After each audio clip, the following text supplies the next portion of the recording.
Bonjour à tous, avant que le webinaire commence, est-ce que vous pourriez m'indiquer via le chat si vous m'entendez bien et si vous voyez bien mon écran, s'il vous plaît?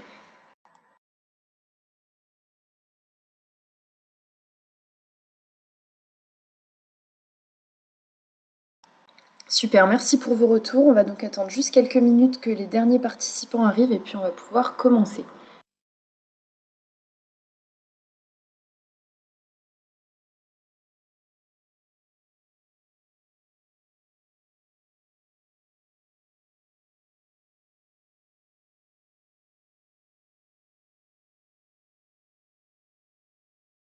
Alors je me permets juste de relire la demande de Monsieur Alidra. Pour les personnes qui n'auraient pas indiqué leur nom et vos prénoms, n'hésitez surtout pas à le faire pour qu'on puisse savoir qui est bien présent, s'il vous plaît.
Alors bonjour à tous et bienvenue. Alors avant de commencer, pour les personnes qui auraient des difficultés de son, je vais quand même transmettre un numéro via le chat que vous pourrez composer si jamais vous avez des difficultés à entendre avec votre ordinateur.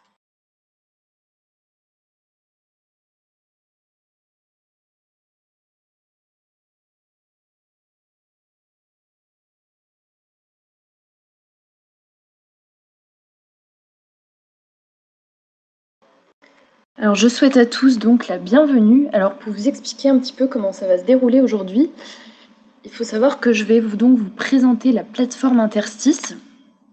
Pendant cette présentation, vous pourrez poser toutes les questions que vous souhaitez via le chat, ce qui me permettra donc à la fin de ma présentation de revenir sur l'ensemble des questions qui ont été posées. Alors n'hésitez surtout pas, hein, voilà, ça va vraiment être le moment pour vous de me poser vos questions. Je pense qu'on a quasiment tous les participants, donc on va pouvoir commencer. Alors, aujourd'hui, je vais donc vous présenter la plateforme Interstice. Alors, qu'est-ce qu'Interstice déjà? Il faut savoir qu'Interstice est une plateforme collaborative qui a pour but de vous faciliter le travail à distance, mais également le travail en équipe. Ce que vous voyez apparaître à l'écran, c'est donc ma plateforme Interstice avec ma page d'accueil. Donc, sur cette page d'accueil, vous allez retrouver différents carrés de couleurs. Donc, moi, ici, j'en ai deux. Et ces carrés de couleurs, c'est ce qu'on appelle des espaces de travail. Alors déjà, qu'est-ce qu'un espace de travail? Un espace de travail, ça peut être soit un groupe de travail, mais ça peut être également un projet sur lequel vous travaillez. Sur cette page d'accueil, il y a trois informations importantes à retenir. C'est tout d'abord qu'il s'agit d'une vue subjective. Une vue subjective et personnelle. Je m'explique. Sur cette page d'accueil, moi, j'ai vraiment accès à ces deux espaces de travail, donc l'espace intitulé Grand Sénonais et Ville de Sens, mais également à l'espace de travail intitulé Information RH. Pourquoi j'ai accès à ces espaces? Tout simplement parce que soit je les ai créés, voilà, c'est des espaces que je gère, ou alors c'est des espaces de travail dans lesquels on m'a invité. Donc moi j'ai accès à ces deux espaces, mais c'est pas pour autant que mes collègues auront accès aux mêmes espaces que moi. Donc ça, il faut vraiment retenir que c'est une vue personnelle. La deuxième information importante, ça va être les notifications que vous aurez sur cette page d'accueil. Donc, il y aura plusieurs niveaux de notification. Tout d'abord, comme on peut le voir sur mes espaces de travail, j'ai un gros chiffre qui apparaît qui m'indique que sur chacun de mes espaces, j'ai une nouvelle à consulter. Donc, c'est une information qui a été partagée avec moi dans cet espace de travail et que je n'aurais pas encore consultée. Le deuxième niveau de notification, ça va être la cloche qui se trouve en haut à droite de votre page d'accueil. Donc on voit apparaître une cloche avec un petit chiffre qui apparaît en rouge. Si je clique sur cette cloche, je vais pouvoir retrouver toutes les informations qui me concernent ou alors qui m'ont été partagées sur la plateforme. Ça me permet d'avoir un petit récapitulatif, par exemple, quand j'arrive le matin sur la plateforme pour savoir un petit peu ce qui s'est passé en dernier lieu. Et enfin, vous avez la possibilité de gérer le niveau de notification que vous recevez par mail et par espace. Par exemple, sur mon espace de travail Grand Sénonais et Ville de Sens, j'ai la possibilité de choisir quel niveau de notification je souhaite recevoir par mail. Pour cela, il me suffit de cliquer sur la petite cloche qui se trouve en bas à droite de l'espace et par ce biais-là, je vais pouvoir choisir ce fameux niveau de notification. Alors, il y a 3 niveaux de notification différents. Le premier niveau de notification, c'est la cloche rouge qui vous permet de recevoir un mail à chaque fois qu'une nouvelle information vous a été partagée sur cet espace de travail. Le deuxième niveau de notification, c'est la cloche orange qui vous permet de recevoir un mail hebdomadaire qui récapitule les nouveautés qu'il y a eu sur votre espace de travail. Et enfin, le troisième et dernier niveau de notification, c'est en choisissant la cloche qui est grise et barrée et qui fait que vous ne recevez aucun mail lié à cet espace de travail. Par exemple, moi, si je suis une personne qui me connecte vraiment tous les jours à la plateforme et je sais que j'ai pas besoin de recevoir en plus des mails puisque je consulte vraiment mes notifications depuis la plateforme, je vais pouvoir choisir cette cloche grisée. Donc une fois de plus, je me répète, ça c'est vraiment quelque chose qui est personnel. Donc si vous choisissez un niveau de notification par mail, ce sera uniquement pour vous. Ça ne choisira pas cette cloche pour toutes les personnes qui ont accès à cet espace de travail. Voilà, c'est vraiment pour vous. La dernière chose à savoir sur votre page d'accueil, c'est que vous allez avoir la possibilité d'organiser vos espaces de travail. Donc aujourd'hui, c'est assez simple puisque j'ai uniquement accès à 2 espaces de travail, donc je n'ai pas spécialement besoin de les organiser d'une manière particulière. Mais si vous travaillez sur beaucoup de projets ou vous êtes dans beaucoup d'espaces de travail, vous allez avoir besoin de les organiser pour que votre page d'accueil soit bien visible. Donc pour cela, vous avez la possibilité de trier vos espaces de travail. Donc juste au-dessus, on voit le tri par organisation. Et si je clique, je vais pouvoir choisir différentes façons d'organiser mes espaces. Donc la première possibilité, ça va être de trier vos espaces par ordre alphabétique. La deuxième possibilité sera de trier par onglet. Alors, je vais vous expliquer quand même ce que c'est les onglets, parce que c'est pas forcément facile à comprendre. Les onglets, c'est en fait des catégories que vous allez mettre en place et qui vous permettront d'organiser vos espaces de travail avec vos propres catégories. Donc là, moi, j'ai mis en place la catégorie formation et j'ai mis la catégorie RH et c'est moi qui ai organisé mes espaces de travail dans mes onglets. Pour créer vos onglets, vous pouvez cliquer sur mes onglets qui se trouvent juste à côté du tri.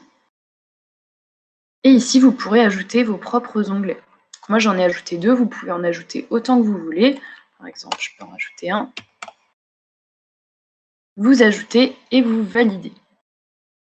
Une fois que vous avez vos onglets de créés, pour répartir vos espaces dans vos onglets, il suffit d'utiliser les 3 petits traits qui se trouvent à côté de la cloche et vous décidez dans quel onglet vous souhaitez mettre votre espace. Par exemple, si je le passe dans Test, j'ai juste à actualiser et je vais retrouver mon espace dans l'onglet de Test. Une nouvelle fois, ces onglets sont personnels. Quand vous créez des onglets, ils sont uniquement visibles par vous. Vous avez ensuite la possibilité de trier par actualité. Donc là, ce qui me permet de retrouver mes espaces dans lesquels il y a eu des nouveautés. Et si j'avais un espace sans nouveauté, il apparaîtrait juste en dessous. Vous pouvez ensuite trier par rôle. Alors les rôles, je vous expliquerai un petit peu tout à l'heure quels sont les différents rôles qu'on peut avoir. En tout cas, moi, on voit que je suis animateur sur ces 2 espaces de travail. Donc, je reviendrai sur ce point un petit peu plus en détail tout à l'heure. Et enfin, la dernière possibilité, c'est de trier par organisation. Alors là, vous allez me dire, mais qu'est-ce qu'une organisation ? Alors vous, votre organisation, ça va être la ville de Sens et l'agglomération du Grand Sénonais. Ici, vous verrez apparaître juste ici, Sens et Grand Sénonais. Pourquoi trier de cette manière? Tout simplement parce qu'il est possible que par la suite, vous soyez invité par d'autres agglomérations, par d'autres villes ou ce genre de choses, une association également. Et ça vous permettra de retrouver vos espaces de travail que vous partagez avec d'autres organisations. Alors moi, je vais rester aujourd'hui par rôle. Donc voilà un petit peu pour la présentation de la page d'accueil. Je vais vous expliquer une dernière fonctionnalité qui est très importante parce qu'elle peut être inquiétante parfois, alors que pas du tout. Vous avez peut-être remarqué dans les petites cloches de notification que vous avez la possibilité d'archiver un espace. En fait, il y a une petite boîte d'archives qui est représentée en haut. Et si vous cliquez sur la boîte d'archives, votre espace disparaît. Donc, comme je disais, ça peut être un peu inquiétant, mais rassurez-vous, l'espace n'est pas supprimé. Vous l'avez seulement archivé. Pourquoi archiver un espace de travail? Je vais vous donner un exemple. Vous travaillez sur un projet de rénovation d'un bâtiment et le projet est terminé. Donc vous ne souhaitez plus qu'il envahisse votre page d'accueil. Par contre, vous ne souhaitez pas le supprimer parce que vous voulez vraiment garder un accès aux documents qui le composent. Dans ce cas-là, vous pouvez archiver votre espace. Si vous avez besoin de le consulter à nouveau ou de l'utiliser à nouveau, vous pourrez retrouver vos archives en cliquant sur la petite flèche en dessous de votre profil, mes archives, et ici je retrouve donc mon espace archivé. Pour le récupérer, j'ai juste à cliquer sur la petite boîte et choisir un niveau de notification. Donc là, je vais cliquer sur une cloche et je pourrai retrouver mon espace en cliquant sur la petite maison, mes espaces. Voilà mon espace qui est de retour. Maintenant, je vais donc vous présenter comment s'articule un espace de travail. Donc là, on va rentrer dans mon espace intitulé Grand Sénonais et Ville de Sens. Dans mon espace de travail, je vais pouvoir retrouver plusieurs informations. Donc, les premières informations, ça va être le titre de mon espace de travail et l'organisation dans laquelle il se trouve. Je vais également retrouver mes outils sur la partie droite de l'espace de travail. Donc ça, c'est vraiment les outils qui sont associés à cet espace de travail, donc le Grand Sénonais et la ville de Sens. Et sur la partie gauche, je vais retrouver 4 différentes vues. Donc la vue actualité, la vue dossier, la vue agenda et la vue projet.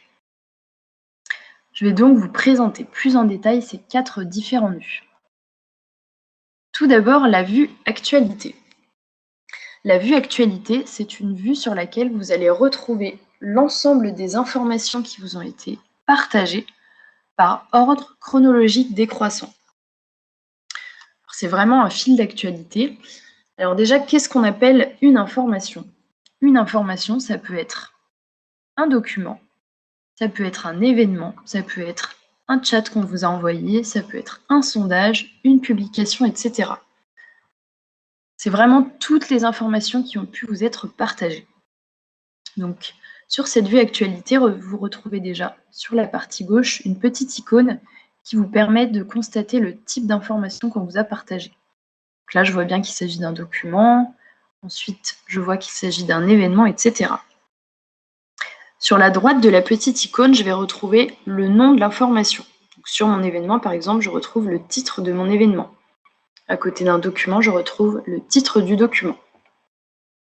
Et sur la partie à droite, je vais pouvoir voir qui est la personne qui a partagé l'information et quand est-ce qu'elle l'a partagée. Donc la vue actualité, elle est très pratique pour quand vous arrivez sur un espace de travail et que vous savez qu'il y a eu des nouveautés partagées, vous vous rendez directement dans la vue actualité et vous pouvez donc consulter ces nouveautés. La dernière chose, c'est que vous allez voir apparaître en haut à droite un point rouge avec écrit un nombre d'informations que vous n'avez pas lues. Ça me permet de savoir également qu'il y a 6 informations que je n'ai pas consultées. Et en fait, ce point rouge, je vais le retrouver sur la partie gauche à côté de chaque information. Donc, quand le point rouge est blanc, ça m'indique que j'ai déjà consulté cette information. Si je veux me faire un petit moyen de rappel pour m'indiquer que oui, j'ai j'ai ajouté cette information et que j'ai besoin de la consulter à nouveau, il me suffit de cliquer sur le petit point blanc. Il va redevenir rouge et je vois que le nombre d'informations non lues est passé à 7 au lieu de 6. Donc ça, c'est vraiment pour moi ce qui me permet de pouvoir me souvenir de ce que j'ai consulté ou ce que je n'ai pas encore consulté. Donc voilà un petit peu pour la vue actualité. La seconde vue, c'est la vue dossier. Donc sur la vue dossier, vous allez pouvoir retrouver l'ensemble des documents qui vous a été partagé sur votre espace de travail. Donc là, je retrouve vraiment les documents qui appartiennent à l'espace Grand Sénonais et Ville de Sens. Il y a plusieurs informations très importantes. Tout d'abord, sur la partie gauche, vous allez retrouver votre arborescence documentaire. Donc cette arborescence documentaire, elle va être commune à tous les membres de cet espace de travail. Donc tout ce que je vois ici, les dossiers, les sous-dossiers, seront visibles et accessibles par toutes les personnes de cet espace de travail. En revanche, les documents, eux, qui se trouvent donc dans la partie centrale, vous pourrez accéder seulement aux documents qui vous sont partagés. Donc pourquoi j'insiste? Parce qu'il faut bien garder en tête que les dossiers et les sous-dossiers sont accessibles par tout le monde. Par contre, les documents, eux, ont vraiment des droits particuliers et il est possible que moi, j'ai accès à certains documents, que certains de mes collaborateurs dans cet espace de travail n'auront pas accès à ces documents. Donc ça, c'est vraiment quelque chose à bien garder en tête. Voilà, si un collègue vous dit un jour, moi, je ne comprends pas, j'ai pas accès aux mêmes documents que toi, pourtant, je suis bien dans cet espace de travail, effectivement, il est possible que cette personne n'ait pas eu les droits d'accès à ce document. Pour la partie arborescence documentaire, vous avez donc une arborescence documentaire ici qui est présente. Si vous souhaitez ajouter des dossiers dans cette arborescence documentaire, vous pouvez le faire en passant donc par le petit bouton « Ajout d'un dossier » qui se trouve en haut à droite de l'arborescence. Vous allez indiquer le nom de votre dossier. Et une fois que c'est fait, il vous suffit de cliquer sur la petite encoche verte. Donc là, vous avez votre dossier qui est créé. Une fois que celui-ci est créé, vous avez la possibilité d'ajouter également des sous-dossiers. Donc pour cela, il vous suffit de cliquer sur les 3 petits points qui se trouvent sur la partie droite et vous allez cliquer sur « Ajouter un sous-dossier ». De la même manière, vous mettez le nom du sous-dossier et vous validez. Vous pouvez créer autant de sous-dossiers que vous souhaitez. Quand vous avez créé vos sous-dossiers, vous pouvez également créer des sous-sous-dossiers. Donc, je me répète, mais gardez bien en tête que quand vous créez un dossier, celui-ci est visible par tous. Donc, voilà, il faut mettre des noms de dossiers qui soient assez parlants et logiques pour toutes les personnes qui sont dans cet espace de travail. Alors, je vois juste une utilisatrice qui a un problème d'image. N'hésitez surtout pas à rafraîchir votre page si jamais l'image reste bloquée. Sur la partie droite, vous retrouvez donc l'ensemble des documents qui vous ont été partagés par dossier. Donc là, dans mon dossier autre, j'ai accès à ces 4 documents et à cette publication. Sur la partie droite, je vais pouvoir avoir accès donc à plusieurs possibilités pour un document. Donc tout d'abord, je vais avoir la possibilité de le télécharger. Je vais avoir la possibilité de gérer les droits si c'est un document que j'ai créé. Je vais pouvoir le déplacer d'un dossier vers un autre. Je vais pouvoir ajouter un commentaire et enfin, j'aurai plus d'options concernant ce document. Je retrouve également sur la partie droite la personne qui a contribué en dernier dans le document et la dernière date de modification. Enfin, sur la partie en haut à droite, j'aurai ici la possibilité de créer un nouveau document et d'importer un nouveau document. Donc, je reviendrai sur ce point tout à l'heure puisque je vous montrerai comment on peut créer un document et comment ça s'articule. Une dernière chose que je souhaitais vous présenter donc, sur cette vue documentaire, c'est une nouvelle option qu'on a mise en place récemment qui vous permet d'importer une arborescence documentaire complète. Alors, je m'explique. Avant, vous pouviez ajouter sur la plateforme des documents avec une dizaine de documents maximum par import. Maintenant, on a ajouté donc une nouvelle fonctionnalité qui vous permet d'importer une arborescence complète, donc des dossiers, des sous-dossiers et des documents directement par la vue dossier. Donc pour cela, vous avez donc un petit bouton avec un dossier et une flèche vers le haut qui apparaît sur la partie gauche et qui vous permet donc d'importer votre arborescence documentaire qui se trouve donc sur votre poste de travail. Si vous souhaitez effectuer cette action, il faut bien garder en mémoire que votre dossier doit être compressé avant l'import et que celui-ci ne doit pas excéder la taille de 500 MO une fois qu'il a été compressé. Donc ça, c'est vraiment des détails techniques. Voilà, vous pourrez bien sûr me reposer des questions là-dessus si ce n'est pas bien clair. Donc voilà pour la vue documentaire. C'était la deuxième vue, la vue dossier. Je vais maintenant vous présenter la troisième vue qui est la vue agenda. Donc sur cette vue agenda, vous allez retrouver votre agenda interstice. Vous avez donc, comme je disais, votre agenda interstice et vous aurez également la possibilité de synchroniser votre agenda interstice avec un autre agenda. Par exemple, si vous avez un agenda professionnel, vous allez pouvoir le synchroniser avec la plateforme.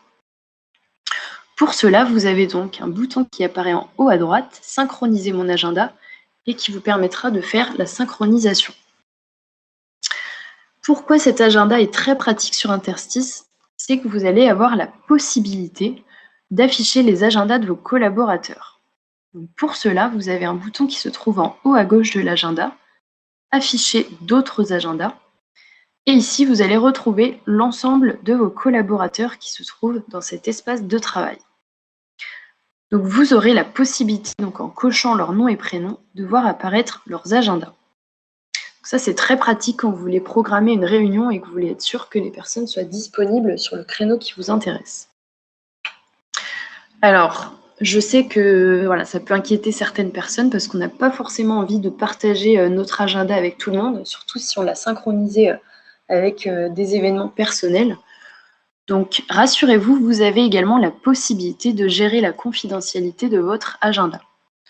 Pour gérer la confidentialité de votre agenda, vous pouvez cliquer sur le petit cadenas donc, qui se trouve en haut de votre agenda, Gérer la confidentialité.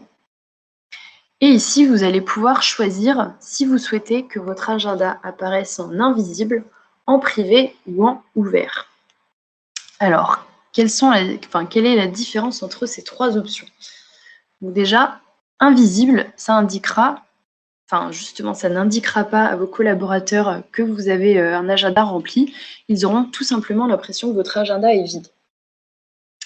La deuxième possibilité, c'est d'afficher votre agenda en privé, ce qui veut dire que vos collaborateurs pourront bien voir que vous êtes occupé sur certains créneaux, mais ils n'en connaîtront pas la raison. Ils verront juste que vous avez un événement privé. Et enfin, la dernière possibilité, c'est d'avoir un agenda ouvert, c'est-à-dire que celui-ci sera donc accessible par vos collaborateurs et on pourra également voir pour quelles raisons vous êtes occupé sur un créneau. Donc ça, c'est vraiment à vous de choisir comment vous souhaitez que votre agenda apparaisse pour vos collaborateurs. Enfin, la dernière chose qui est également pratique, c'est que vous avez la possibilité de créer des exceptions pour certains contacts.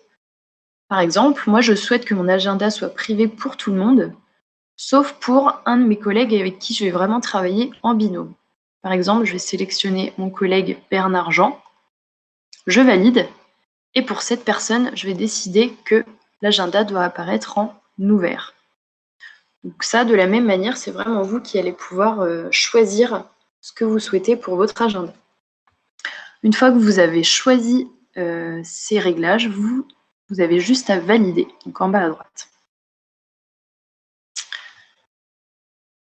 Pour changer et passer d'un mois à l'autre, vous allez vous rendre sur la partie gauche. Donc là, on voit bien qu'on est sur le mois de septembre et vous pouvez passer ici d'un mois à l'autre. Sur la partie droite, vous pouvez également changer le mode de visualisation. Donc là, moi, je vois afficher au mois, mais je peux changer pour un affichage à la semaine ou encore un affichage journalier. Et enfin, la dernière chose, c'est que vous allez pouvoir ajouter un événement par ce biais-là. Ici, vous avez un bouton pour pouvoir créer un événement. Donc, je reviendrai également sur la création d'un événement juste après pour vous montrer également comment ça s'articule, comment vous pouvez créer un événement. Je vais maintenant vous présenter la quatrième et dernière vue qui est la vue projet.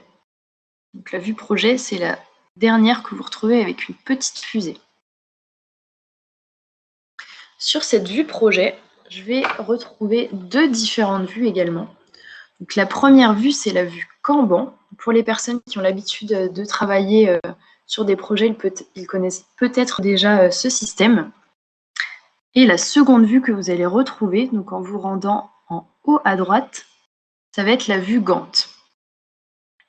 Alors, pour vous expliquer, la vue Kanban, ça va vraiment vous permettre d'organiser des tâches ponctuelles dans votre espace de travail.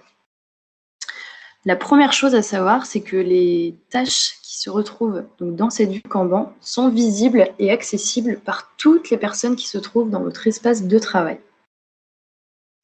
Alors, pour créer une tâche, il vous suffit de cliquer sur « Créer une nouvelle tâche » et déjà de renseigner le nom de votre tâche. Par exemple, ça va être « Organiser le salon ». Une fois que vous avez choisi le nom de la tâche, vous cliquez sur le plus et votre tâche est créée. Vous aurez ensuite la possibilité de donner du détail à cette tâche. Pour cela, il vous suffit de cliquer sur la tâche et sur la partie droite, vous allez pouvoir retrouver tous les détails que vous pourrez renseigner par la suite. Donc, tout en haut, vous retrouvez le nom de la tâche, donc organiser le salon, et on voit que c'est une tâche qui pour l'instant est à faire. Vous avez la possibilité de donner une date d'échéance à votre tâche. Par exemple, on va dire que c'est une tâche à faire pour le 3 octobre. Pardon. Vous pouvez donner une date de rappel à votre tâche. Par exemple, moi je veux que la veille de l'échéance, on ait un petit rappel. On voit que cette tâche a bien été créée par moi aujourd'hui à 10h54.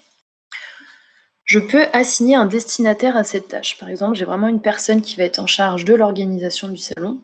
Je vais donc choisir que Johanna sera la personne responsable. Je peux, si je souhaite, choisir une personne qui devra valider la tâche une fois qu'elle sera effectuée. J'ai également la possibilité de créer des sous-tâches. Alors, voilà.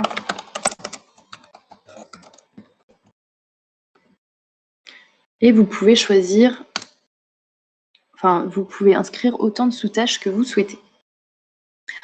Ensuite, Johanna, elle va pouvoir me donner une estimation de la progression de sa tâche, pardon. Moi, je vais pouvoir estimer la durée de cette tâche. Par exemple, j'estime que organiser le salon, ça va lui prendre 3 jours. Enfin, je peux donner une description donc pour lui expliquer un petit peu en quoi va consister cette tâche si elle a besoin de détails. Je peux ajouter une pièce jointe. Alors là, ce qui est pratique avec la pièce jointe, c'est que vous pouvez soit choisir une pièce jointe qui se trouve sur la plateforme Interstice, mais vous pouvez également importer une pièce jointe qui se trouve sur votre poste de travail. Une fois que vous avez inséré une pièce jointe, vous aurez la possibilité de travailler en collaboration sur cette pièce jointe. Par exemple, si vous avez inséré un fichier texte, vous allez pouvoir travailler à deux sur ce fichier. Vous allez ensuite pouvoir donner une priorité à votre tâche. Donc là, par défaut, elle a une priorité basse. Mais si par exemple, je choisis une priorité haute, je vais avoir ce petit point d'exclamation rouge qui apparaît à côté de ma tâche.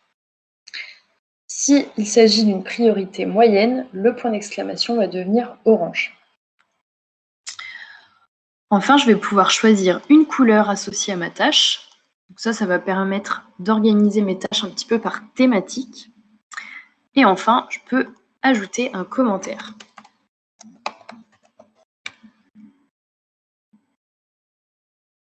Une fois que j'ai donné tous ces détails à ma tâche, Johanna, donc, qui a été assignée destinataire, va recevoir une notification donc, dans sa cloche qui se trouve en haut à droite pour lui signifier que je lui ai attribué cette tâche.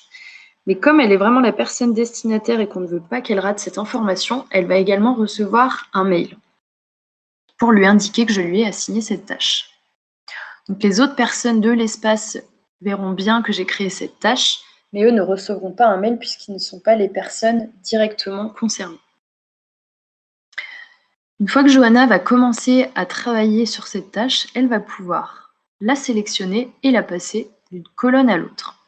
Ce qui me permettra, moi, par la suite, quand je viendrai me connecter sur ma vue projet, de voir un petit peu où en est cette tâche. Donc là, je vois qu'elle a bien commencé de la réaliser.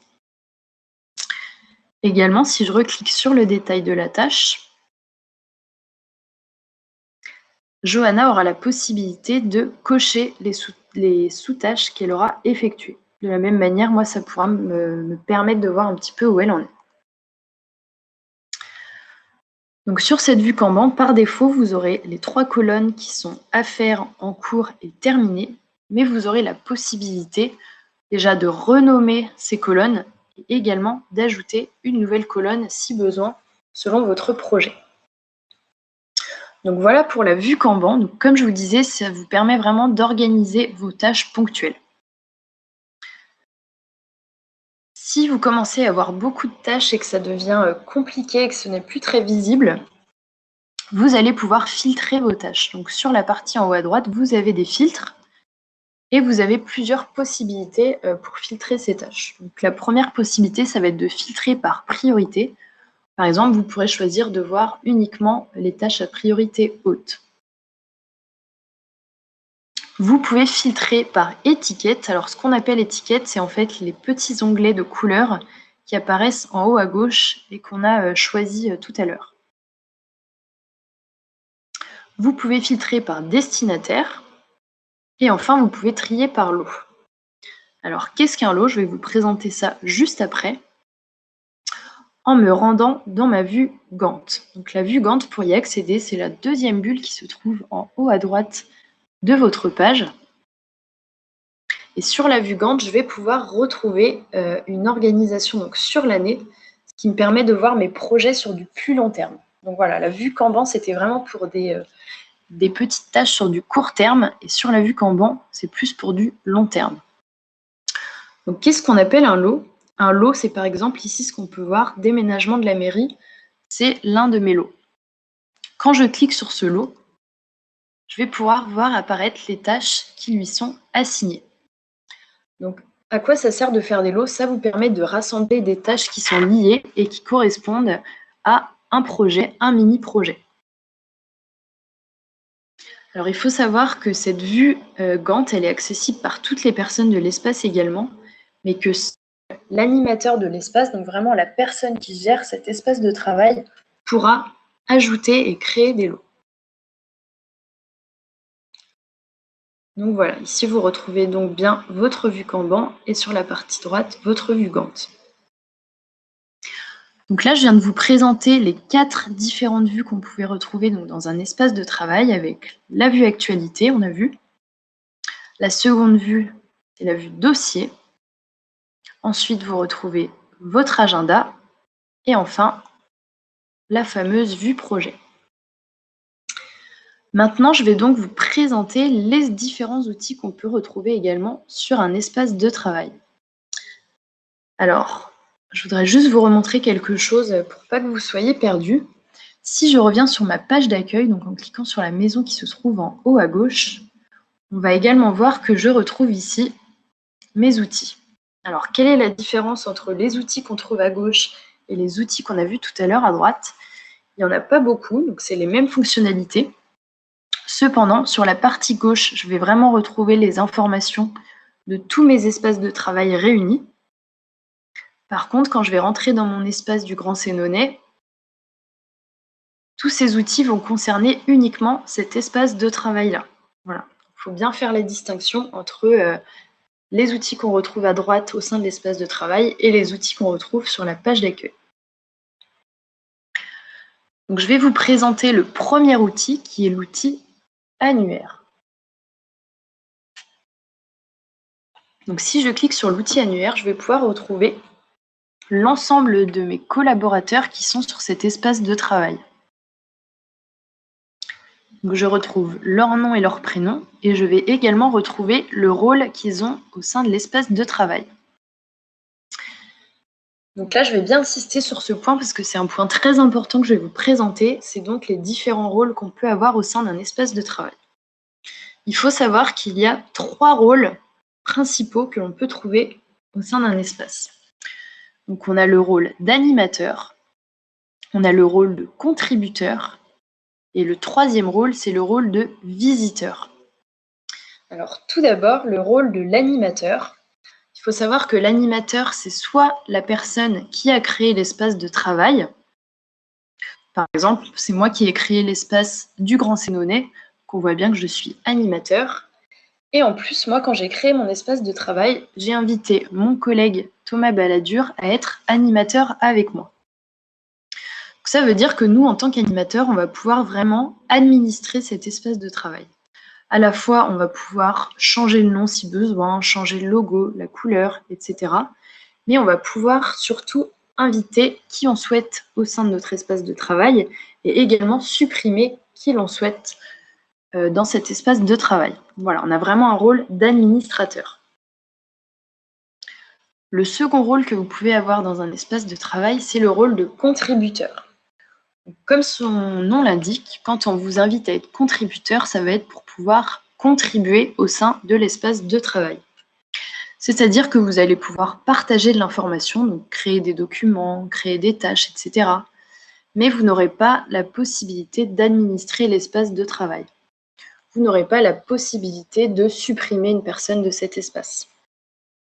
Cependant, en tant que contributeur, vous aurez tout de même la possibilité d'inviter des personnes à rejoindre l'espace de travail, mais il faudra bien sûr la validation de l'animateur pour que cette personne puisse accéder à son espace de travail.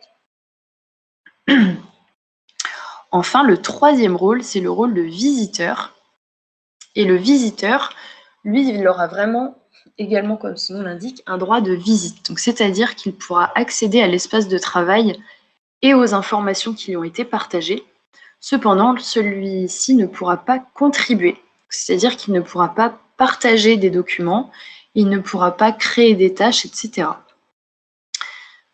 Pourquoi inviter une personne comme visiteur? Tout simplement puisque vous pouvez l'inviter à travailler avec vous sur un document spécifique, mais vous ne souhaitez pas que lui crée des documents et partage ces documents à lui. Alors, s'il y a des choses qui sont encore un peu floues au niveau de ces rôles, n'hésitez surtout pas à me le dire dans le chat et à la fin du webinaire, je reviendrai donc sur ces 3 points, sur ces 3 rôles différents. Il y a une dernière subtilité que vous allez voir, c'est qu'on a la possibilité d'avoir des contributeurs membres, des contributeurs extérieurs, mais également des visiteurs membres et des visiteurs extérieurs. Alors extérieur, ça ne veut pas dire que c'est des personnes qui n'ont pas de compte, forcément. Donc, toutes les personnes ici sont des personnes qui ont accès à Interstice. Cependant, quand vous allez inviter quelqu'un, s'il s'agit de quelqu'un qui appartient au Grand Sénonais et à la ville de Sens, vous allez l'inviter comme membre. Cependant, pour certains projets, par exemple, si vous travaillez sur la construction d'un centre commercial, vous aurez besoin d'inviter des personnes qui n'appartiennent pas forcément au Grand Sénonais. Par exemple, vous pouvez travailler avec un architecte. Donc, si vous invitez cet architecte, vous allez l'inviter comme contributeur extérieur, puisque celui-ci n'appartient pas à votre organisation. Alors, ces rôles sont très importants, puisque quand vous allez inviter un nouveau collaborateur, ça va être à vous de définir quel rôle il aura au sein de l'espace de travail. Pour inviter un nouveau collaborateur, vous pouvez cliquer donc en bas de l'annuaire, il y a un petit bouton qui apparaît « Inviter un collaborateur ». Alors, il y a 2 possibilités. Soit vous allez inviter une personne qui est déjà sur la plateforme, et quand vous allez commencer à renseigner ces informations, vous allez pouvoir retrouver cette personne. Il vous suffira de cliquer et toutes ces informations seront donc complétées. Bon, là, on voit que Thomas est déjà membre. Et vous aurez également la possibilité d'inviter des personnes qui n'ont pas encore de compte Interstice. Pour cela, il vous suffira de renseigner leur nom, leur prénom, leur adresse mail et enfin, comme je vous disais ici, de sélectionner le rôle que la personne aura au sein de l'espace de travail. Lorsque vous allez inviter cette personne, s'il s'agit bien d'une personne qui n'a pas encore de compte interstice, il faudra que cette personne soit validée par les administrateurs de votre organisation. Vraiment les personnes qui gèrent la plateforme du Grand Sénonais et la ville de Sens. Une fois que vous avez renseigné toutes les informations, il vous suffit d'envoyer l'invitation. La personne recevra donc une invitation par mail à rejoindre la plateforme et à finaliser son inscription. Donc voilà pour la partie annuaire et la partie invitation de nouveaux collaborateurs. Je vais maintenant vous présenter le second outil qui est l'outil appelé Dialogue. Donc les dialogues, ça va vous permettre d'avoir des conversations de groupe avec vos collaborateurs. Donc pour créer un nouveau dialogue, vous allez retrouver ici en bas l'ajout d'un dialogue. Quand vous cliquez, vous allez tout d'abord devoir renseigner le titre de votre dialogue.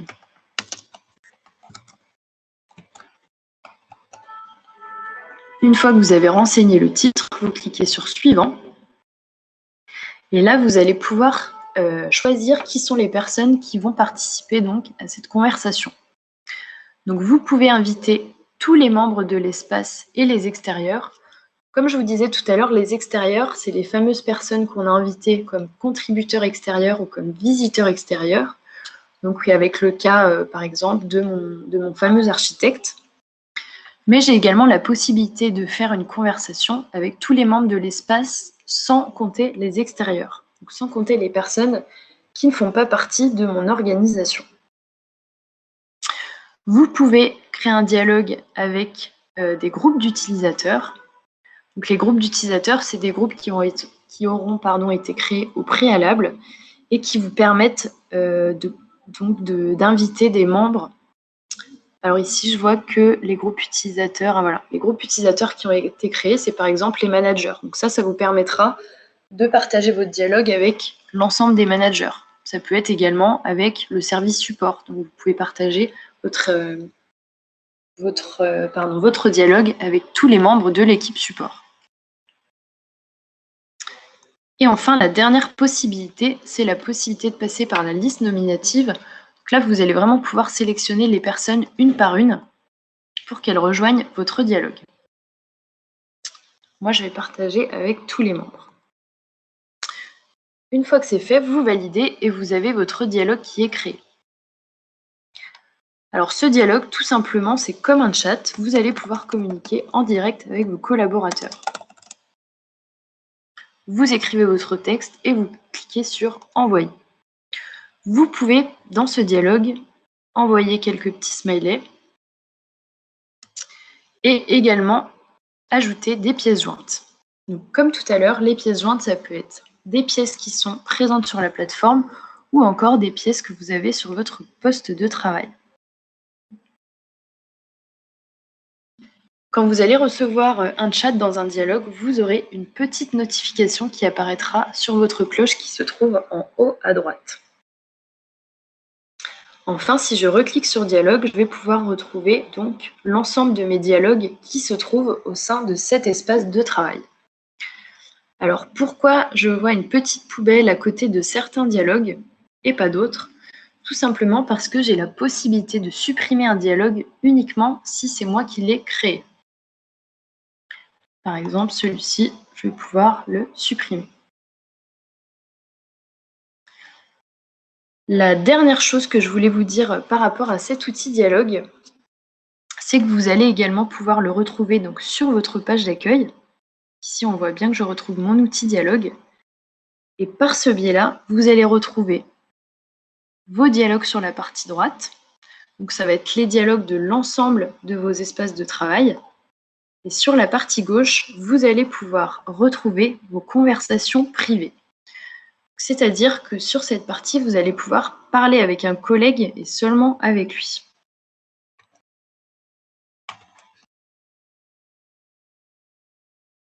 La différence entre les messages privés et les dialogues, c'est donc que les dialogues, ça va vraiment être des conversations à plusieurs. Les messages privés, c'est vraiment des messages que vous avez avec une seule personne. De plus, il faut savoir que les messages privés, vous ne pouvez pas les supprimer, contrairement à un dialogue que l'on peut supprimer. Pour information, cet outil dialogue, on a trouvé, nous, chez Interstice, qu'il était un petit peu obsolète parce qu'effectivement, vous avez vraiment besoin de rentrer dans l'outil pour pouvoir communiquer. Donc, on est en train de refaire cet outil et d'ici quelques semaines, il ne sera plus visible de la même manière. Vous aurez en fait des petites pop-up qui apparaîtront en bas de votre écran, un petit peu comme vous pouvez retrouver sur Facebook ou sur LinkedIn, ce qui vous permettra de communiquer en même temps que vous êtes sur un autre outil de la plateforme. Donc voilà pour l'outil dialogue. Je vais maintenant donc retrouver ma page d'accueil et retourner dans les différents outils de mon espace.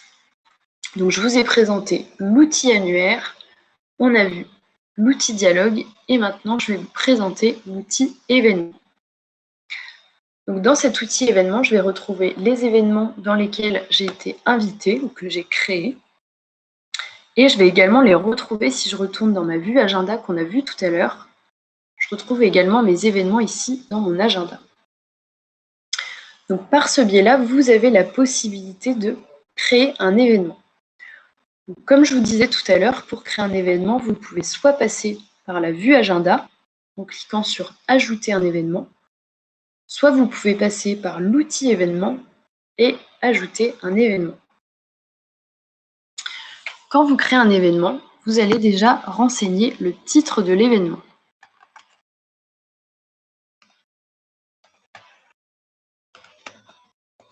Vous indiquez le titre de l'événement.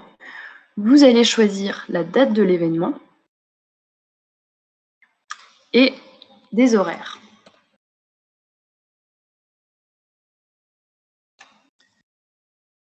Ensuite, vous allez pouvoir choisir s'il s'agit d'un événement récurrent ou non. Alors, pour l'instant, on a 3 types de récurrence. Ça va être la récurrence journalière, la récurrence hebdomadaire ou la récurrence mensuelle. Vous pouvez ajouter un commentaire à votre événement et enfin ajouter des ordres du jour, un ou plusieurs ordres du jour. Sur la partie droite, vous pouvez renseigner le lieu de votre événement. Et s'il s'agit d'une visioconférence, il vous suffit de cliquer sur le petit carré qui se trouve à droite de la visioconférence. Une fois que vous avez renseigné tous ces éléments, vous passez à l'étape suivante. À l'étape suivante, on va donc me demander qui je souhaite inviter à mon événement. Donc là, je vais pouvoir choisir, comme tout à l'heure, si je souhaite inviter tous les membres de l'espace et les extérieurs, tous les membres de l'espace, si je souhaite inviter un groupe utilisateur, ou alors si je souhaite passer par la liste nominative. On a quand même une option supplémentaire ici, c'est qu'on va avoir la possibilité d'inviter des personnes externes à la plateforme. Donc on a la possibilité d'inviter des personnes qui n'ont pas Interstice à rejoindre un événement. Pour cela, il vous suffit de renseigner l'adresse mail de la personne que vous souhaitez inviter. Donc s'il s'agit d'une personne qui n'a pas de compte Interstice, elle va tout simplement recevoir un mail qui lui indique que vous l'invitez à tel événement. Et s'il s'agit d'un événement en visioconférence, la personne retrouvera également le lien vers la visioconférence dans son mail. Quand vous avez invité tous vos invités, il vous suffit de cliquer sur « Valider ».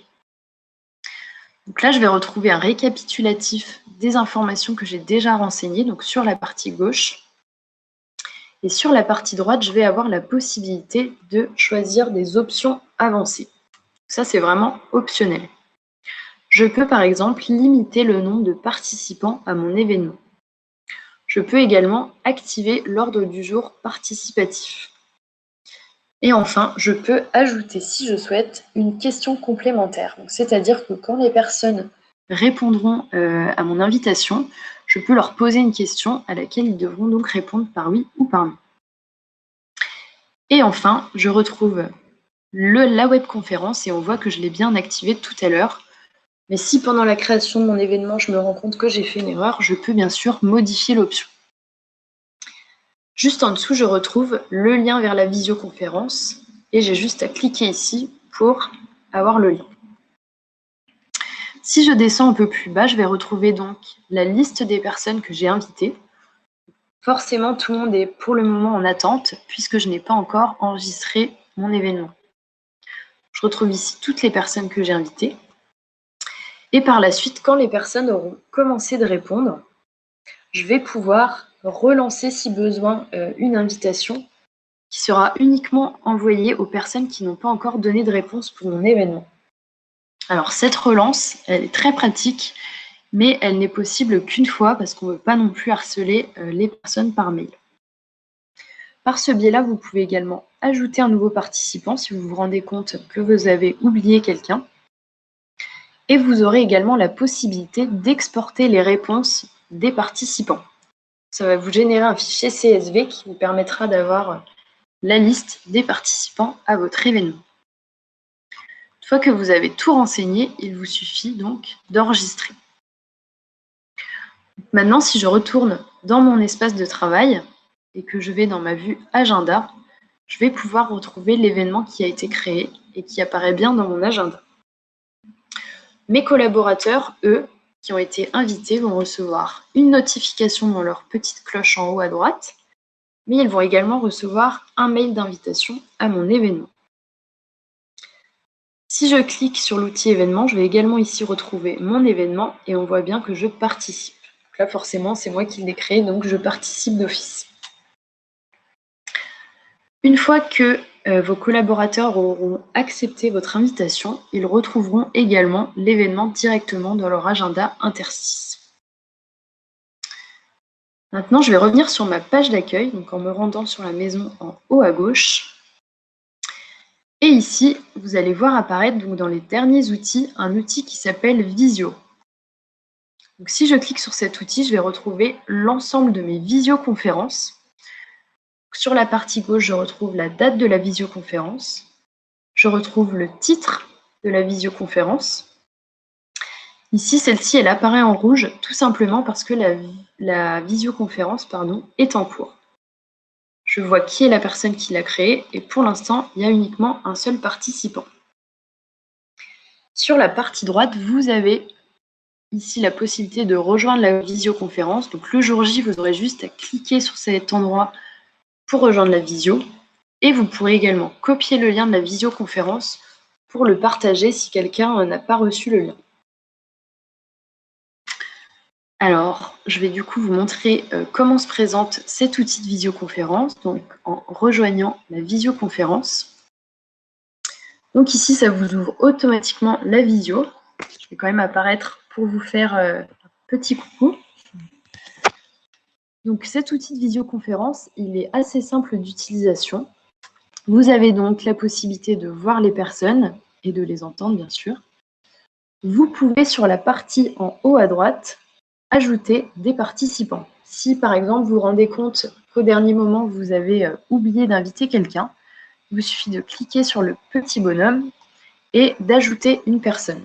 Alors, si c'est quelqu'un qui est déjà sur la plateforme, vous avez juste à choisir son nom et son prénom et à cliquer. Mais vous pouvez également inviter donc des personnes qui ne sont pas sur Interstice et là, vous pouvez juste ajouter l'adresse mail de la personne. Vous pouvez également copier le lien de la visioconférence par le deuxième outil. Vous pouvez chatter pendant la visioconférence. Donc, si vous cliquez sur les petites bulles, vous avez le chat qui apparaît sur la partie gauche.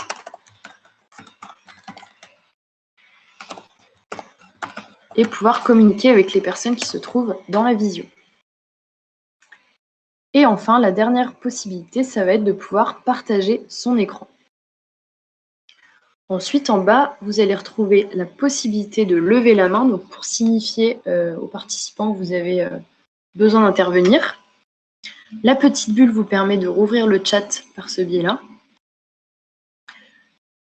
Sur la partie centrale, vous allez retrouver donc vos réglages micro, vos réglages caméra. Et enfin, en bas à droite, vous allez retrouver plus d'options concernant cette visioconférence. Vous avez par exemple la possibilité de flouter votre arrière-plan. Ça, c'est pratique si vous êtes en télétravail à la maison. Vous pouvez également couper le micro de tous les participants, vous pouvez ajuster la qualité de la vidéo, etc. Une fois que la visioconférence est terminée, il vous suffit de cliquer sur le téléphone rouge pour quitter. Donc là, je suis de retour dans mon outil visioconférence. on remarque qu'en haut à droite, on peut également planifier une visioconférence par ce biais-là. Donc, lorsque je planifie une visioconférence, ça va m'ouvrir automatiquement un événement dans lequel je vais renseigner, comme tout à l'heure, le titre, la date, les horaires, toutes les options que je souhaite, et j'ai juste à enregistrer pour valider la création de la visioconférence. La dernière possibilité, ça va être de lancer une visioconférence en direct. Donc là, ça vous évite de créer tout un événement pour créer votre visioconférence. Vous avez juste à cliquer et ça vous lance automatiquement votre visioconférence. Une fois qu'elle est créée, vous avez juste à inviter vos collaborateurs en cliquant sur le bouton qui se trouve en haut à droite. Donc voilà pour l'outil de visioconférence. Donc je reviens dans mes espaces de travail et je vais maintenant vous présenter l'outil document. Donc, tout à l'heure, on a vu la vue dossier donc qui montrait l'arborescence documentaire de l'espace et les documents, mais vous avez également un outil document qui vous permet d'ajouter des documents. Donc, comme je vous disais, pour créer des documents, soit vous passez par ce biais-là, soit vous passez par la vue dossier, et ici, vous pouvez créer un document ou importer un document. Voilà, il faut savoir que sur Interstice, il y a souvent plusieurs chemins pour effectuer une action, et c'est vraiment à vous de choisir le chemin qui vous paraît le plus logique. Donc là, je vais ajouter un document. Quand vous souhaitez ajouter un document, vous avez plusieurs possibilités. Déjà, vous allez pouvoir importer un document qui se trouve sur votre plateforme, qui se trouve sur votre ordinateur, excusez-moi. Donc un document qui a déjà été créé au préalable. Vous pouvez également créer un document directement depuis la plateforme Interstice. Vous pouvez créer un document texte, un document tableur et une présentation. Donc c'est le même principe que vous pouvez retrouver avec Microsoft, avec les documents Word, les documents Excel et les PowerPoint. Donc là, je vais vous montrer comment ça s'articule quand on crée un document. Je vais choisir un document texte. Et ici, vous aurez toujours cette fameuse fenêtre qui va s'ouvrir, donc aussi bien quand vous allez importer un document que quand vous allez créer un document, qui vous demande avec qui vous souhaitez partager votre document.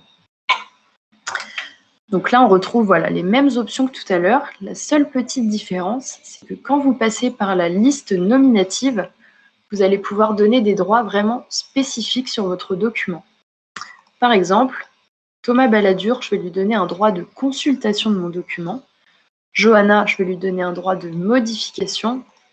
Et Bernard, je vais lui donner un droit de gestion. Alors, quelle est la différence entre ces trois possibilités ?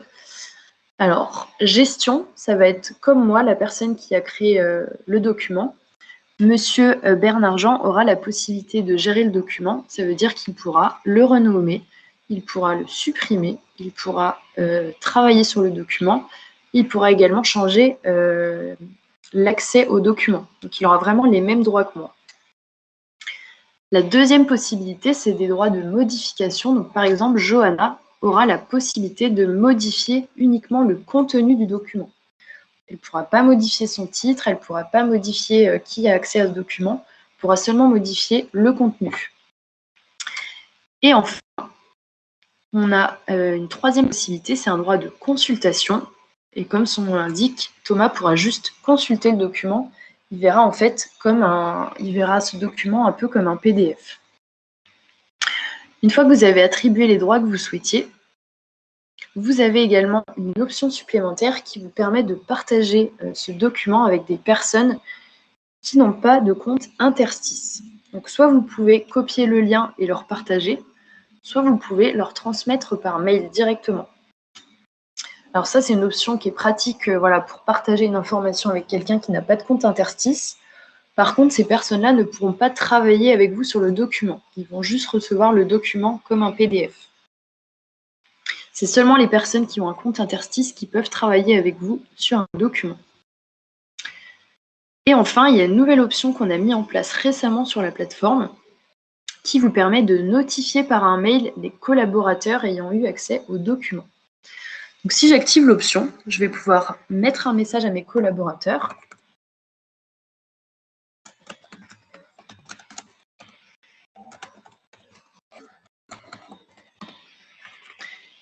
qui veut dire que quand je vais partager et envoyer mon document à ces 22 personnes, ils vont tous recevoir un mail avec mon message et le document. Donc ça, c'est vraiment quand il s'agit d'un document important et que je veux que les personnes ne ratent pas cette information. Ça, c'est vraiment optionnel, hein. Et je valide. Une fois que mon document est créé, je vais avoir la possibilité déjà de le nommer, donc en haut du document avec le petit crayon.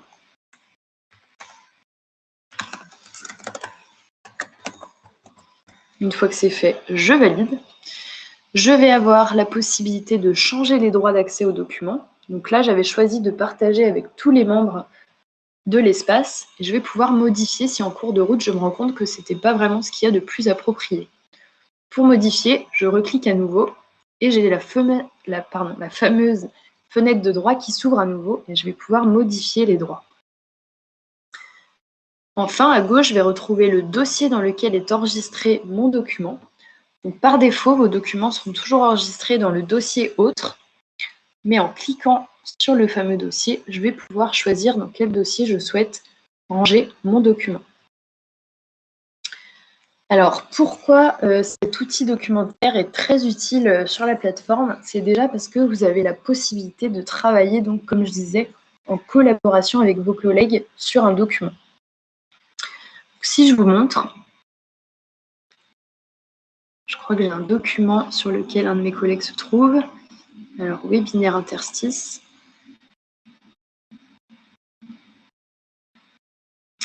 Alors là, effectivement, j'ai un collègue qui est connecté avec moi sur mon document. Et comment je le sais? C'est en dessous de mon nom et mon prénom situé à droite. Je vais voir un petit 2 apparaître qui me signifie qu'on est actuellement 2 à être connectés sur le document. Si je clique, je vais pouvoir voir que Thomas Balladur est avec moi sur le document. Donc en fait, ça s'articule un petit peu comme un Google Doc pour ceux qui utilisent Google Doc. Et je vais pouvoir voir les modifications de mon collaborateur en temps réel. J'aurai également la possibilité d'ajouter des commentaires sur mon document. Donc ça, c'est pratique si vous êtes plusieurs à travailler sur le document, mais pas au même moment. Vous pouvez mettre des commentaires sur ce qui a été fait par votre collaborateur. Donc pour mettre un commentaire, vous sélectionnez la partie de phrase que vous souhaitez modifier. Déjà, là, on voit bien que c'est Thomas qui est en train d'écrire cette partie. Vous sélectionnez la partie à commenter, vous faites un clic droit et là, vous pouvez ajouter un commentaire. Vous ajoutez et ensuite, vous avez sur la partie gauche une petite bulle. Quand vous cliquez sur la bulle, vous voyez les commentaires qui ont été ajoutés sur votre texte. Quand vous avez fini de travailler sur votre document, vous pouvez l'enregistrer sous le format qui vous intéresse. Donc, en cliquant sur Fichier, vous pouvez l'enregistrer sous différents formats. De plus, quand vous avez fini de travailler sur un document, veillez bien à cliquer sur la petite croix qui se trouve en haut à droite. Et votre document est bien enregistré. Quand vous commencez à avoir beaucoup de documents donc sur votre vue documentaire, il faut savoir que vous avez la possibilité de gérer ces documents en masse. Pourquoi c'est pratique? Par exemple, moi j'ai besoin de télécharger l'ensemble de ces documents pour les avoir sur mon poste de travail. J'ai la possibilité de les télécharger un par un, donc en passant par la petite flèche. Mais vous vous doutez bien que quand on commence à avoir une vingtaine, une trentaine de documents, on ne va pas s'amuser à tous les télécharger. Donc pour cela, vous pouvez activer la gestion de masse avec la double encoche qui se trouve en haut de vos documents. Donc si je clique, je vais avoir la possibilité de faire une sélection multiple. Si je clique une seconde fois sur la double encoche, tous mes documents vont être sélectionnés et je vais pouvoir les gérer en masse. Une fois qu'ils sont sélectionnés, je vais voir apparaître en bas à droite la possibilité de les télécharger, de gérer les droits de l'ensemble des documents, de les déplacer vers un dossier ou de les supprimer. Alors bien entendu, je peux uniquement effectuer ces actions de suppression, de gestion des droits, si moi-même j'ai des droits de gestion sur ces documents. Je ne peux pas supprimer un document qui a été créé par un collaborateur et qui ne souhaite pas que je supprime. Une dernière chose importante sur vos documents, vous allez avoir la possibilité de consulter les différentes versions de votre document. Par exemple, vous travaillez à 3 sur un document et vous vous rendez compte qu'hier, l'un de vos collaborateurs a supprimé tout ce que vous aviez fait. Donc, heureusement, vous pouvez retrouver des versions précédentes de vos documents et les récupérer si besoin.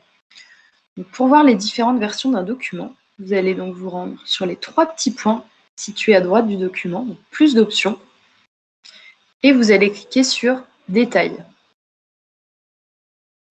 Dans le détail, vous allez déjà retrouver les informations générales du document, donc qui l'a créé, à quelle date, quel est le type de document. Et le deuxième onglet vous permettra de voir les différentes versions du document. On voit que ce document, il a déjà enregistré 3 versions. J'ai la date de la version et qui est la personne qui a fait donc les dernières modifications pour générer cette version. Ces versions, je vais avoir la possibilité de les visualiser avec le petit œil, je vais avoir la possibilité de les télécharger, ou bien je vais encore avoir la possibilité de les restaurer. Si je restaure une version antérieure, ça va générer une nouvelle version qui apparaîtra donc tout en haut. Et enfin, sur le troisième onglet, je vais retrouver les activités du document et je vais pouvoir voir qui a modifié le contenu du document. Voilà pour la partie documentaire. Ensuite, on a un 5e outil qui est l'outil de tâches. Alors l'outil de tâches, je ne vais pas vous le représenter car c'est en fait la même chose que vous allez retrouver sur votre vue Kanban, donc sur la vue projet. Les tâches que vous créez par ce biais-là se retrouveront automatiquement sur votre vue Kanban. Je vais cependant vous présenter maintenant l'outil sondage. Alors il faut savoir que sur la plateforme, vous avez la possibilité de créer des sondages. Donc, pour créer un sondage, vous allez cliquer en bas sur « Créer un sondage ». Et ici, vous allez retrouver 4 différents types de sondages que vous pouvez créer. Le premier type de sondage que vous pouvez créer, c'est le sondage de date. Un sondage de date, pour ceux qui connaissent Doodle, ça va être le même principe. Ça va vous permettre de proposer plusieurs dates ou plusieurs créneaux. Et les personnes qui répondront au sondage pourront voter pour le créneau qui leur correspond le mieux, ou pour lequel ils sont disponibles. Vous allez pouvoir créer un sondage à question unique. Alors, c'est assez simple, c'est un sondage qui ne contient qu'une seule question pour laquelle vous allez proposer plusieurs réponses. Le troisième type de sondage, c'est le questionnaire. Alors le questionnaire, c'est beaucoup plus complet. Vous allez pouvoir poser autant de questions que vous souhaitez et proposer des réponses ouvertes ou fermées.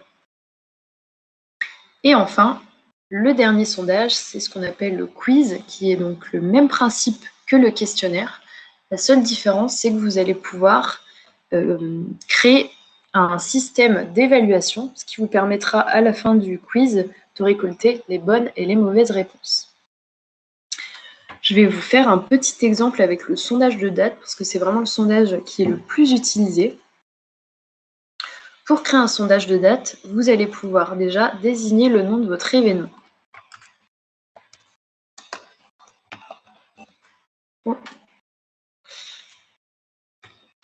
Donc vous avez le nom de votre événement. Vous pouvez expliquer un petit peu en quoi consiste le sondage ou en quoi va consister l'événement. Et ensuite, vous allez pouvoir proposer plusieurs créneaux. Donc là, je vais choisir plusieurs dates. Ça pourrait être le 25, ça pourrait être le 2 octobre ou alors le 9 octobre. Je peux soit proposer des dates, mais je peux également proposer des plages horaires vraiment spécifiques. Une fois que j'ai choisi tous les créneaux que je souhaite proposer, je peux également choisir si je souhaite que les participants puissent voter une seule fois ou non. Une fois que c'est fait, je peux publier mon sondage et je vais retrouver la fameuse fenêtre des droits qui me demande avec qui je souhaite partager mon sondage.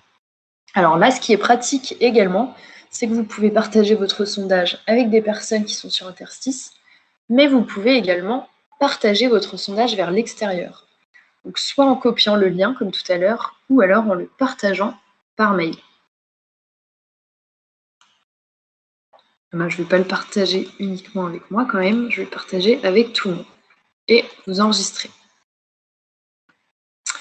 Et ensuite, je retrouverai donc mon sondage qui apparaît ici dans mon outil de sondage.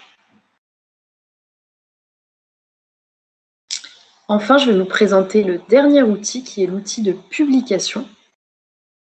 L'outil de publication va vous permettre de créer des publications, donc un petit texte à partager. Pour créer une publication, je vais sur « Ajouter une publication ». Et là, je vais pouvoir partager un article, une annonce. Je vais également pouvoir partager un lien vers un site internet. Je peux également partager une image ou encore une vidéo. Une fois que ma publication a été créée, donc là, je vais quand même donner un petit exemple.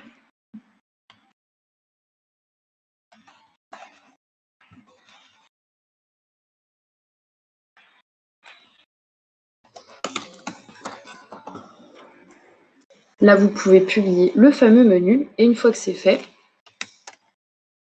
vous avez juste à publier, donc en bas à droite. Vous choisissez avec qui vous souhaitez partager votre information, donc comme d'habitude, et vous validez. Donc, je vais retrouver à la fois ma publication dans ma vue actualité, mais je vais également la retrouver dans ma vue dossier. Donc par défaut, elle apparaît bien dans mon dossier autre, et j'aurai par la suite la possibilité de la déplacer vers un autre dossier. Donc voilà pour l'outil de publication. Le dernier outil que vous voyez apparaître, c'est un outil de statistique. Alors vous, il n'apparaîtra pas forcément puisque cet outil est accessible uniquement par les animateurs de l'espace. Ça leur permet d'avoir un petit compte-rendu de ce qui se passe sur leur espace de travail. Ils peuvent voir le nombre de membres, ils peuvent voir également le nombre d'informations qui ont été créées, etc. Donc voilà pour tous les outils que vous pouvez retrouver dans un espace de travail. Et me voilà donc de retour sur ma fameuse page d'accueil. Comme je vous disais tout à l'heure, je vais avoir la possibilité de retrouver tous mes outils sur la partie gauche, mais ceux-ci rassembleront l'ensemble de mes espaces de travail. Par exemple, si je vais sur la vue documents, je vais pouvoir retrouver tous les documents qui se trouvent dans mon espace Grand Sénonais et Ville de Sens, mais je peux également passer d'un espace à un autre pour retrouver les documents. Donc là, dans mon espace intitulé Information RH, je vais pouvoir retrouver tous mes documents. C'est un mauvais exemple car je n'ai pas de documents dans cet espace. Comme ça, vous pouvez comprendre le principe. Et enfin, je reviens sur ma page d'accueil. Alors maintenant, je vais vous montrer la partie de votre profil si vous avez besoin de faire des modifications. Donc pour accéder à votre profil, il vous suffit de cliquer sur la petite flèche qui se trouve en bas à droite de votre photo et de cliquer sur « Mon profil ». Donc dans votre profil, vous allez avoir plusieurs possibilités. Déjà, vous allez pouvoir changer votre mot de passe si vous avez besoin. Vous pouvez modifier votre photo ou votre avatar. Vous pouvez également changer d'adresse mail. Par exemple, si vous utilisiez votre adresse mail personnelle, mais que maintenant vous avez une adresse mail professionnelle, vous pouvez changer l'adresse mail liée à votre compte par ce biais-là. Vous pouvez changer votre nom, votre prénom, également le nom de votre organisation, de votre fonction et changer vos numéros. Une fois que c'est fait, vous veillez bien à enregistrer vos modifications. La dernière chose que je souhaite vous présenter, sur laquelle je souhaite vraiment insister, c'est le bouton d'aide qui se trouve en haut de votre plateforme. Si vous cliquez sur le bouton d'aide, vous allez voir différentes choses qui sont disponibles. La première possibilité, ça va être de poser une question à votre administrateur. Alors vous, votre administrateur, vous en aurez plusieurs, c'est les personnes qui gèrent vraiment la plateforme du Grand Sénonais et de la Ville de Sens. Donc, pourquoi poser une question à votre administrateur? C'est vraiment si vous avez un petit souci, une petite question sur, par exemple, un espace de travail, vous pouvez vous rapprocher de vos administrateurs. Cependant, si vous avez un souci qui est vraiment technique, ou alors que vous avez une question sur l'utilisation d'un outil, ou bien que vous voulez également faire une proposition pour la plateforme, par exemple, un outil que vous souhaiteriez nous proposer une nouvelle option qui pourrait être bien pour la plateforme, vous pouvez le faire en passant par le support technique. Donc, par ce biais-là, vous pouvez donc poser votre question de support technique. Voilà, soit écrire votre bug, soit écrire votre question ou encore votre suggestion d'amélioration. Vous mettez votre nom, votre adresse mail et nous, de notre côté, on va donc recevoir votre ticket et on va essayer d'y répondre vraiment en moins de 24 heures. Comme ça, si vous avez un souci technique, on sera là pour vous assister. Donc, il ne faut surtout pas hésiter à utiliser cette petite messagerie, notamment si vous avez des questions sur un outil et si vous avez oublié un petit peu comment un des outils fonctionnait. Si après ce webinaire, vous avez vraiment envie de voir comment un outil fonctionne, puisque voilà, je sais que je vous ai donné beaucoup d'informations aujourd'hui, donc c'est pas mal d'avoir un support écrit. Donc pour cela, vous pouvez vous rendre sur notre guide en ligne, sur lequel vous allez retrouver donc tous les articles qui correspondent à chacun de nos outils, sur lesquels vous pourrez retrouver vraiment toutes les informations dont vous avez besoin pour utiliser la plateforme. Donc n'hésitez surtout pas à utiliser ce guide. Alors, je vous remercie donc tous de m'avoir écouté. Je sais que c'est très riche en informations. J'espère en tout cas que ça vous a donné un premier aperçu de la plateforme et de ce qu'on pouvait y faire. Je vais donc maintenant reprendre l'ensemble des questions qui ont pu être posées dans le chat.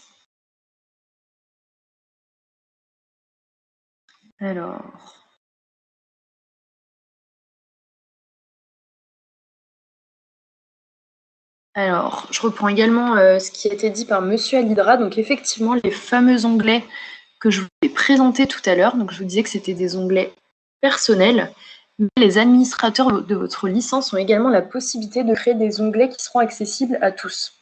Donc, ils vous ont déjà créé des onglets en commun pour que vous puissiez organiser vos espaces.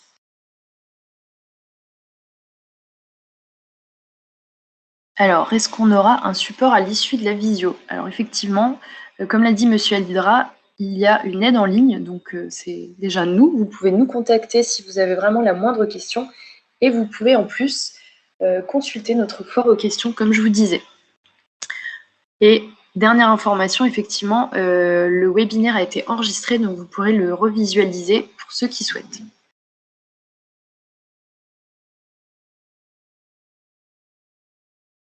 Alors, effectivement, la synchronisation avec Outlook est bien possible.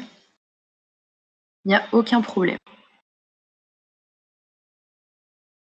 Les ordinateurs ne sont pas tous équipés de caméras pour les visios. Ah oui, alors effectivement, si vous avez besoin d'utiliser la visio, c'est pas mal d'avoir une caméra, mais par contre, vous pouvez aussi l'utiliser pour faire un partage d'écran, par exemple.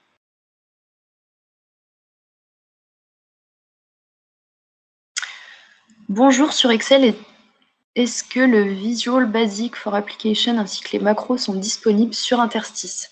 Alors, il y a la possibilité de créer certaines macros. Après, si vous avez des requêtes vraiment spécifiques, là, pour le coup, vous pouvez nous écrire justement un petit ticket en passant par le bouton d'aide. Voilà, comme ça, si c'est très pointu, je pourrais moi me rapprocher du service technique pour voir si on a certaines fonctionnalités. Au niveau des macros, vous pouvez en créer certaines.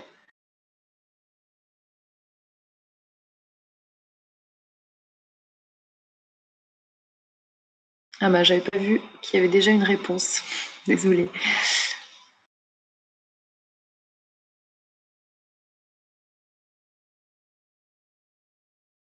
Les fichiers importés sont-ils modifiables sur la plateforme? Alors oui, effectivement, si vous importez par exemple un fichier que vous avez sur votre ordinateur, alors je vais juste vous montrer.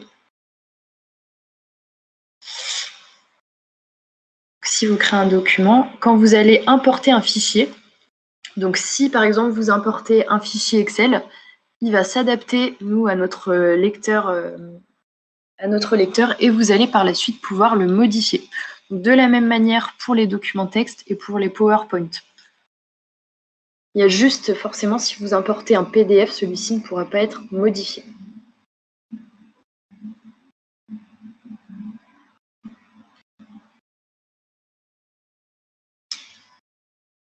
Peut-on échanger des flux XML? Alors, je suis désolée, je ne sais pas vraiment de quoi il s'agit. Pour cette question-là, du coup, je veux bien que vous vous rapprochiez, enfin que vous nous écriviez, pardon, via le bouton d'aide. Comme ça, moi, je pourrais me renseigner auprès de notre équipe technique et puis je pourrais vous donner une réponse plus précise pour cette partie qui est un peu technique. C'est pour le spectateur 105.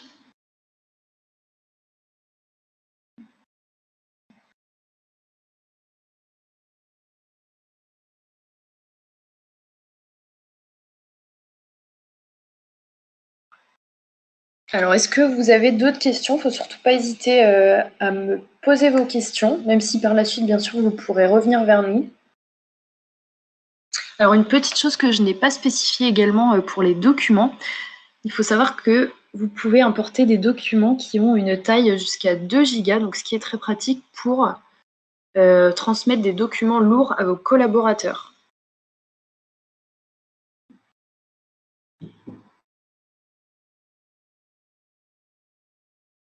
Alors pour le spectateur 105, est-ce que vous pourriez nous spécifier votre nom et votre prénom, s'il vous plaît? Ah ben, ça y est, j'avais pas vu.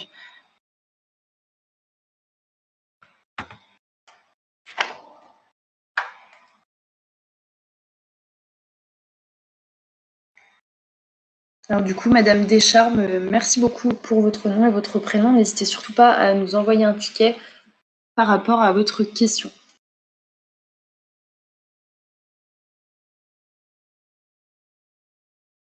Est-ce que vous avez des questions supplémentaires, peut-être sur un outil voilà, qui vous paraît pas très clair, ou est-ce que voilà, un approfondissement, quelque chose que vous souhaiteriez que je répète peut-être?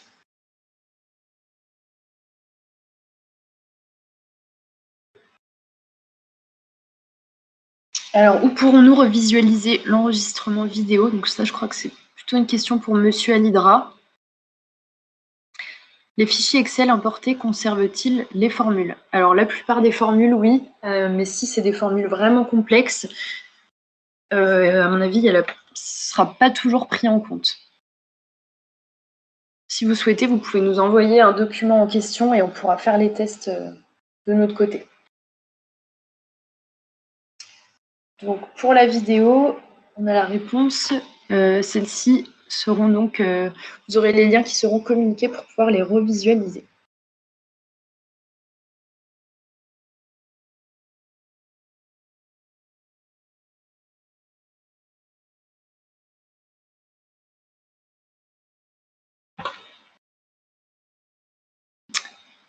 Alors, je ne sais pas s'il y a d'autres questions. Comme je vous disais, si vous avez des questions qui viennent par la suite avec l'utilisation de la plateforme, je pense ce qui va être le cas, voilà, n'hésitez vraiment pas à nous contacter et à consulter la foire aux questions.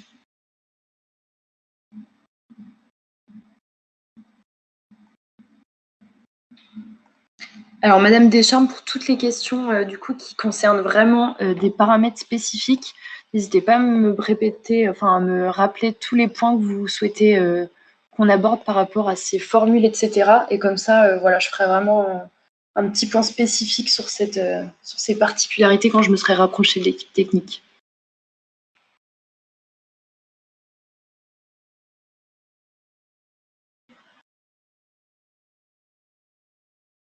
S'il n'y a pas de questions supplémentaires, je vous remercie tous vraiment d'avoir suivi le webinaire. J'espère que ça vous servira bien à prendre en main la plateforme dans les prochains jours. N'hésitez pas à revenir vers nous. Et je vous dis du coup à très bientôt quand vous allez contacter le support. Merci à tous et bonne journée.